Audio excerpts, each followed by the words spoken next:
Ma'am good morning ma'am. என் பேர் லாவண்யா. லாவண்யா எங்கேருந்து கால் பண்றீங்க? நான் கோயம்புத்தூர்ல இருந்து கால் பண்றேன். லாவண்யா உங்க ஏஜ் என்னம்மா? எனக்கு 27.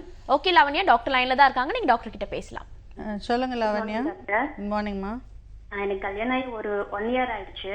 ஓகே எனக்கு பேபி இல்ல. ஓகே அப்புறம் நாங்க ஒரு டாக்டர் இங்க அனிதா ஜெயராஜ்னு சொல்லி ஒரு டாக்டர் கிட்ட போயிட்டு இருக்கோம் ட்ரீட்மெண்ட்க்கு. ஓகேம்மா. எனக்கும் டெஸ்ட் எடுத்தாங்க, என் ஹஸ்பண்ட்க்கும் டெஸ்ட் எடுத்தாங்க. ஓகே.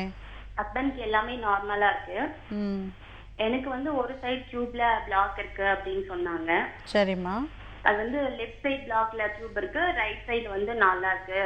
எக்ஸ்ரே எடுத்தாங்களாம்மா? எக்ஸ்ரே எடுத்தாங்களா? எக்ஸ்ரே எடுத்தாங்க, எச்எஸ்டின்னு சொல்லி ஒரு எக்ஸ்ரே எடுத்தாங்க. ஓகே. அப்புறம் ஸ்கேனிங்கும் எடுத்தாங்க. ஓகே. அதுல வந்துட்டீங்கன்னா ரைட் சைடுல தான் எனக்கு நல்லா இருக்கு, லெஃப்ட் சைடுல பிளாக் இருக்குன்னு சொல்லியிருக்காங்க. சரிம்மா. அப்புறம் இந்த 2 மாசமா வந்து பாத்துட்டீங்கன்னா ஒரு சைடு பிளாக் இருக்கிறதுனால ப்ராப்ளம் இல்ல அப்படின்னு சொல்லி சொன்னாங்க டாக்டர் அவங்க. ஓகே.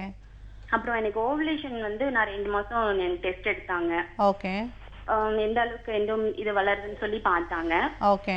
அப்புறம் போன மாசம் எனக்கு ஒரு இன்ஜெக்ஷன் பண்ணாங்க. ஓகே. டேப்லெட்ல எதுவுமே கொடுக்கல. சரி. டேட் ஆச்சு அப்படின்னா நீங்க 2 நாள் கழிச்சு, டேட் ஆச்சுன்னா செகண்ட் டே வாங்க, இல்லைன்னா 5 days கழிச்சு வாங்கன்னு சொன்னாங்க.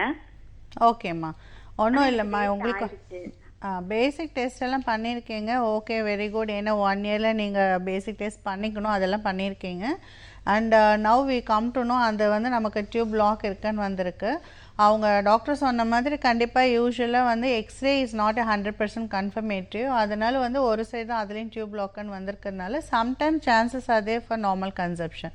பட் நான் fully I will not agri. ஏன்னா நமக்கு வந்து அந்த ஸ்ட்ரெஸ்னாலே வந்து நம்மளால் வந்து வி கேனாட் இது கோஆப்ரேட் அந்த ட்ரீட்மெண்ட்டில் வந்துட்டு. ஏன்னா ஒரு டைம் பிளாக் அண்ட் மைண்டில் வந்துட்டாலே வந்து டாக்டருக்கும் சரி பேஷண்ட்டுக்கும் சரி அந்த கான்ஃபிடென்ஸே இருக்காது. ஒவ்வொரு டைமும் அந்த டவுட் இருந்துகிட்டே இருக்கும்.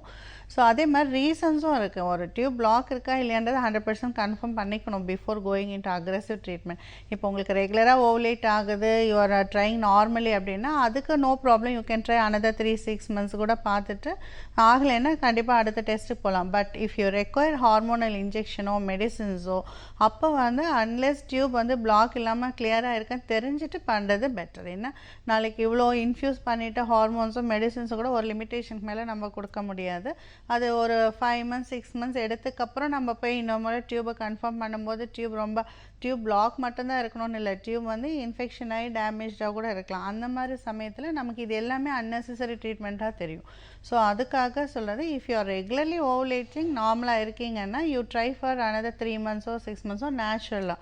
But if you want to go for a treatment better நீங்கள் வந்து லாப்ரோஸ்கோப் பண்ணிக்கோங்க. பண்ணிவிட்டு டியூப் பிளாக் இருக்கா இல்லைன்னு கன்ஃபார்ம் பண்ணிக்கோங்க. டியூப் பிளாக் மட்டும் இல்லை, அது எதனால் பிளாக் ஆச்சு, என்ன ரீசனுன்னு கண்டுபிடிக்கணும். ரெண்டாவது டியூப்பை சுற்றி வேறு ஏதாவது இன்ஃபெக்ஷன்ஸ் இருக்கான்னு பார்க்கணும். ஸோ இதை கிளியர் பண்ணாமல் நீங்கள் வந்து you cannot go for hormonal treatment.